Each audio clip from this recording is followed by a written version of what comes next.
ਇਹ ਝੌਂਪੜੀ 'ਚ ਝੌਂਪੜੀ 'ਚ ਲਿਆ ਕੇ ਉਹਨੇ ਬੜੇ ਇਹਤਰਾਮ ਨਾਲ ਉਹਦੀ ਡੈਡ ਬਾਡੀ ਰੱਖੀ, ਮੂੰਹ ਤੋਂ ਕੱਪੜਾ ਥੋੜ੍ਹਾ ਜਿਹਾ ਲਾਇਆ,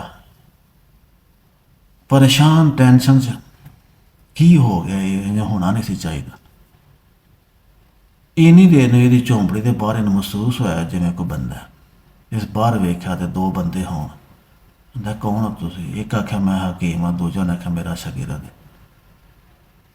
ਇਸ ਬੂਹਾ ਖੋਲ੍ਹਿਆ ਸੀ ਕਿ ਅੰਦਰ ਆ ਜਾਓ। ਉਹ ਜੂੰ ਹੀ ਅੰਦਰ ਆਏ, ਉਹਨਾਂ ਵੇਖੀ, ਉਹਨਾਂ ਆਖਿਆ ਇਹ ਕੌਣ ਹੈ? ਉਸ ਆਖਿਆ ਇਸ ਤਰ੍ਹਾਂ ਇਹ ਲਾਸ਼ ਹੈ। ਉਹ ਹਕੀਮ ਸਾਹਿਬ ਨਬਜ਼ 'ਤੇ ਹੱਥ ਰੱਖ ਕੇ ਵੇਖਿਆ, ਉਸ ਆਖਿਆ ਨਹੀਂ ਤਾਂ ਜ਼ਿੰਦਾ ਹੈ। ਇਹਨੂੰ ਤੇ ਉਹ ਕੀ ਕਹਿੰਦੇ ਨੇ, ਕੋਮਾ ਜਾਂ ਸਕਤਾ ਜਿਹਨੂੰ ਕਹਿੰਦੇ ਨਾ, ਉਹ ਹੋ ਗਿਆ ਤੇ ਜਿਉਂਦੀ ਇਹ ਹੁਣੇ ਠੀਕ ਹੋ ਜਾਂਦੀ। ਹਕੀਮ ਸਾਹਿਬ ਜਨਾਬ ਕੋ ਤੇਲ ਸ਼ੇਲ ਕੋ ਕੱਢੇ ਤੇ ਸ਼ਹਿਜ਼ਾਦੀ ਦੇ ਪੈਰ ਨੰਗੇ ਕੀਤੇ, ਉਹਦੇ ਉੱਤੇ ਉਹਨੂੰ ਤੇਲ ਨੂੰ ਝੱਸਿਆ ਤਲੀਆਂ 'ਤੇ। ਉਹ ਜੋ ਤੇਲ ਥੋੜ੍ਹਾ ਜਿਹਾ ਉਹਦੇ ਮੱਥੇ 'ਤੇ ਝੱਸਿਆ ਤੇ ਉਹਨਾਂ ਨੂੰ ਮਹਿਸੂਸ ਹੋਇਆ ਵੀ ਸ਼ਹਿਜ਼ਾਦੇ ਦੇ ਜਿਸਮ ਵਿੱਚ ਨਾ ਹਲਚਲ ਪੈਦਾ ਹੋਈ। ਜਦੋਂ ਨੂੰ ਯਕੀਨ ਹੋ ਗਿਆ ਕਿ ਵਾਕਈ ਇਹ ਜ਼ਿੰਦਾ ਹੈ, ਉਹ ਹਕੀਮ ਨੇ ਨਾ ਇੱਕ ਡਰਾਪ ਕੱਢਿਆ, ਡਰਾਪ ਨਾ ਸ਼ਹਿਜ਼ਾਦੀ ਦੇ ਨੱਕ 'ਚ ਪਾਇਆ। ਇੱਕ ਕਤਰਾ ਉੱਧਰ, ਇੱਕ ਕਤਰਾ ਉੱਧਰ। ਸ਼ਹਿਜ਼ਾਦੀ ਨੇ ਰੋਹ ਦੀ ਨਿੱਛ ਆਈ ਅਤੇ ਸ਼ਹਿਜ਼ਾਦੀ ਉੱਠ ਕੇ ਬਹਿ ਗਈ। ਹੋਸ਼ ਆ ਕੇ ਸ਼ਹਿਜ਼ਾਦੀ ਨੇ ਉਹਨੇ ਜਦ ਵੇਖਿਆ ਆਲੇ ਦੁਆਲੇ, ਸੋਚਿਆ ਵੀ ਮੈਂ ਕਿੱਥੇ, ਮੈਨੂੰ ਕੀ ਹੋਇਆ, ਮੇਰੇ ਨਾਲ ਕੀ ਬਣਿਆ, ਮੈਂ ਇਸ ਕਫਨ ਵਿੱਚ ਕਿੰਝ ਅਤੇ ਇਸ ਕੋਠੜੀ 'ਚ ਕਿੰਝ, ਤੁਸੀਂ ਕੌਣ? ਉਹ ਦਰਵੇਸ਼ ਨੇ ਸਾਰੀ ਕਹਾਣੀ ਜਿਹੜੀ ਪਿਛਲੀ ਗੁਜ਼ਰੀ ਸੀ ਨਾ, ਉਹ ਸ਼ਹਿਜ਼ਾਦੀ ਨੂੰ ਸੁਣਾ ਦਿੱਤੀ। ਉਹਨੇ ਆਖਿਆ ਵੀ ਇਹ ਗੱਲ ਹੈ ਅਤੇ ਮੇਰੇ ਦਿਲ ਨੇ ਨਹੀਂ ਮੰਨਿਆ ਕਿ ਵੀ ਤੂੰ ਮਰ ਗਈ ਹੈ ਅਤੇ ਮੈਂ ਤੈਨੂੰ ਲਿਆ ਕੇ ਇੱਥੇ ਰੱਖਿਆ। ਇਹ ਦੋ ਬੰਦੇ ਪਤਾ ਨਹੀਂ ਅੱਲਾ ਨੇ ਭੇਜੇ ਨੇ, ਫਰਿਸ਼ਤੇ ਨੇ, ਕੌਣ ਨੇ, ਇਹਨਾਂ ਆ ਕੇ ਤੈਨੂੰ ਠੀਕ ਕਰ ਦਿੱਤਾ।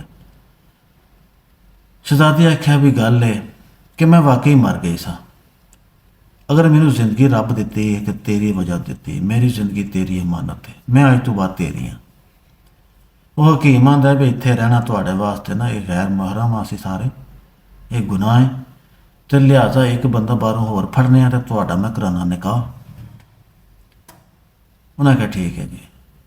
ਉਹ ਇੰਨੀ ਦਿਨ ਦੋ ਬੰਦੇ ਹੋਰ 'ਤੇ ਗੁਜ਼ਰਦੇ ਹਨ, ਉੱਥੋਂ ਉਹਨਾਂ ਨੂੰ ਬੁਲਾਇਆ, ਉਹਨਾਂ ਦਾ ਉੱਥੇ ਨਿਕਾਹ ਕਰਾਇਆ ਅਤੇ ਉਹ ਹਕੀਮ ਅਤੇ ਉਹਦਾ ਸ਼ਾਗਿਰਦ ਅੱਲਾ ਹਾਫਿਜ਼ ਕਹਿੰਦੇ ਤੇ ਗਿਆ। ਪਿੱਛੇ ਬਾਦਸ਼ਾਹ ਨਾਲ ਕੋਈ ਦੂਜੇ ਚੌਥੇ ਦਿਹਾੜੇ ਵੇਖਿਆ ਕਬਰਸਤਾਨ 'ਚੋਂ ਮਿੱਟੀ ਅਤੇ ਕੁੱਤੇ ਬਾਂਦਰ ਬਿੱਲੀਆਂ ਦੇ ਪੈਰ ਸ਼ੈਰ ਲੱਗੇ ਉੱਥੇ। ਉਸ ਆਖਿਆ ਵੀ ਇਹ ਜਾਨਵਰ ਲਾਸ਼ ਖਾ ਗਿਆ। ਬਾਦਸ਼ਾਹ ਦੀ ਕੋਈ ਧੀ ਮਰੀ ਸੀ, ਕੁਝ ਉਹਦੀ ਲਾਸ਼ ਜਾਨਵਰ ਕੱਢ ਕੇ ਲੈ ਗਏ। ਉਹ ਤਾਂ ਪਾਗਲ ਹੀ ਹੋ ਗਿਆ। ਉਹਨੂੰ ਸਲਤਨਤ ਨਾਲ, ਬਾਦਸ਼ਾਹਤ ਨਾਲ ਜਿਵੇਂ ਗਰਜ਼ ਹੀ ਖ਼ਤਮ ਹੋ ਗਈ। ਉਹਨੇ ਮਸਜਿਦਾਂ ਬਣਾਉਣੀਆਂ ਸ਼ੁਰੂ ਕਰ ਦਿੱਤੀਆਂ, ਬੱਚਿਆਂ ਦੇ ਦੀਨੀ ਮਦਰਸੇ ਬਣਾਉਣੇ ਸ਼ੁਰੂ ਕਰ ਦਿੱਤੇ। ਉਹ ਕੁਝ ਸਾਲ ਜਿਹੜਾ ਨਾ ਇਹਨਾਂ ਦੀ ਜ਼ਿੰਦਗੀ ਇੱਥੇ ਗੁਜ਼ਰਦੀ ਰਹੀ। ਬਾਦਸ਼ਾਹ ਸਲਾਮਤ ਆਪਣੇ ਫਲਾਈ ਕੰਮ ਜਿਹੜੇ ਉਹ ਕਰਦੇ ਰਹੇ।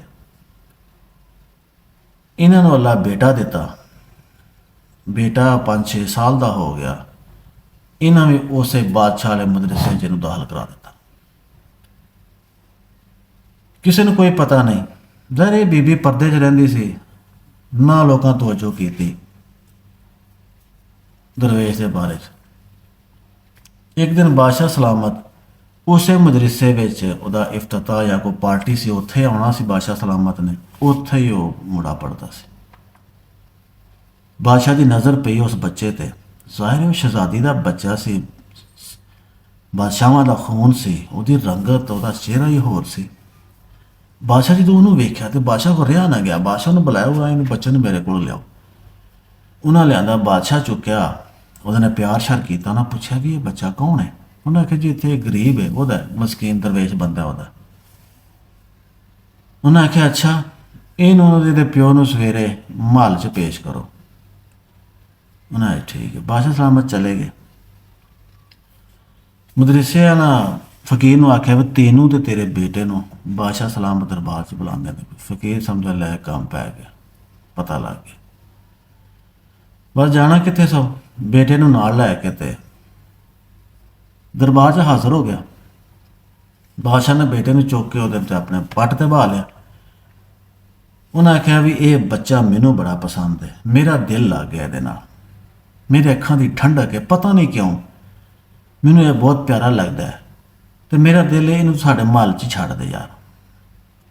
ਸਾਡੇ ਕੋਲ ਵੀ ਬੱਚਾ ਕੋਈ ਨਹੀਂ, ਬੇਗਮ ਮੇਰੀ ਵੀ ਪਰੇਸ਼ਾਨ ਹੈ, ਸਾਡੀ ਬੇਟੀ ਦੁਨੀਆ ਤੋਂ ਚਲੀ ਗਈ ਹੈ ਤੇ ਇਹ ਇੱਥੇ ਸਾਡੇ ਨਾਲ ਖੇਡੇ ਕਰੇਗਾ, ਅਸੀਂ ਆਰੇ ਲੱਗੇ ਰਵਾਂਗੇ। ਫਕੀਰ ਕਹਿੰਦਾ ਇਹਦੀ ਮਾਂ ਪਿੱਛੇ ਬੜੀ ਪਰੇਸ਼ਾਨ ਹੋ ਜਾਏਗੀ, ਉਹ ਮਰ ਜਾਏਗੀ। ਉਹਨਾਂ ਆਖਿਆ ਕੋਈ ਨਹੀਂ ਗੱਲ, ਤੂੰ ਬੇਗਮ ਨੂੰ ਪੁੱਛ ਲੈ, ਉਹਨੂੰ ਵੀ ਇੱਥੇ ਮਹੱਲ 'ਚ ਲੈ ਆਉਂਦੇ ਆ। ਇੰਨੀ ਦੇਰ ਨੂੰ ਮਲਕਾ ਆ ਜਾਂਦੀ ਹੈ। ਬਾਦਸ਼ਾਹ ਦੀ ਬੀਵੀ ਜਦੋਂ ਆਉਂਦੀ ਉਸ ਬੱਚੇ ਨੂੰ ਵੇਖਦੀ ਤਾਂ ਉਹ ਵੀ ਚੁੱਕ ਲੈਂਦੀ ਫਟਾਫਟ ਉਹਨੂੰ। ਉਹ ਆਂਦੀ ਇਹਦੀ ਤੇ ਸ਼ਕਲ ਮੇਰੀ ਬੇਟੀ ਦੇ ਨਾਲ ਰਲਦੀ ਹੈ, ਮੈਨੂੰ ਇੰਝ ਲੱਗਦਾ ਜਿਵੇਂ